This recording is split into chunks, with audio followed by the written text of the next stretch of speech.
Here's a shocking reality about America's immigration crackdown. Nearly 300 South Korean workers found themselves in handcuffs and ankle chains after what became the most extensive workplace raid of the Trump administration's renewed anti-immigration campaign. The dramatic scene unfolded at a Hyundai-LG battery manufacturing facility in Bell, Georgia, where immigration enforcement officers swept through the construction site, detaining hundreds of foreign workers in a single operation that caught Korean diplomatic officials completely unprepared. But here's where the diplomatic machinery kicked into high gear.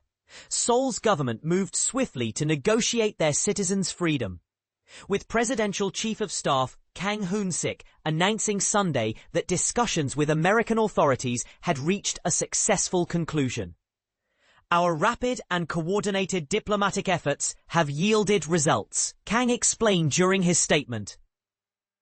The negotiation phase is now complete, leaving only bureaucratic formalities before we can arrange a special charter flight to bring our people back to Korean soil. The visual evidence released by American immigration authorities painted a stark picture. Workers being transported in detention vehicles, restrained with handcuffs and leg shackles. A scene that immediately sparked concerns in Seoul about the treatment of their nationals abroad. This massive enforcement action represents the largest single-location immigration raid conducted since President Trump resumed office, marking a significant escalation in his administration's promise to intensify deportation operations across American workplaces. And this is the part most people miss: the corporate scramble that followed. LG Energy Solution, the South Korean battery giant partnering with Hyundai on this Georgia facility, immediately dispatched a high-ranking executive to handle the crisis personally. Kim Ki-soo, a senior company leader, rushed to Georgia Sunday morning with one clear mission. Our absolute top priority right now involves securing the immediate release of every detained worker, both our direct LG Energy Solution staff members and employees working for our contracted partners, Tim declared to journalists before departing for the United States. The numbers tell a complex story about modern industrial operations and workforce composition. According to LG Energy Solutions' official count, 47 of their direct employees were among those detained, 46 holding South Korean citizenship and 1 Indonesian national.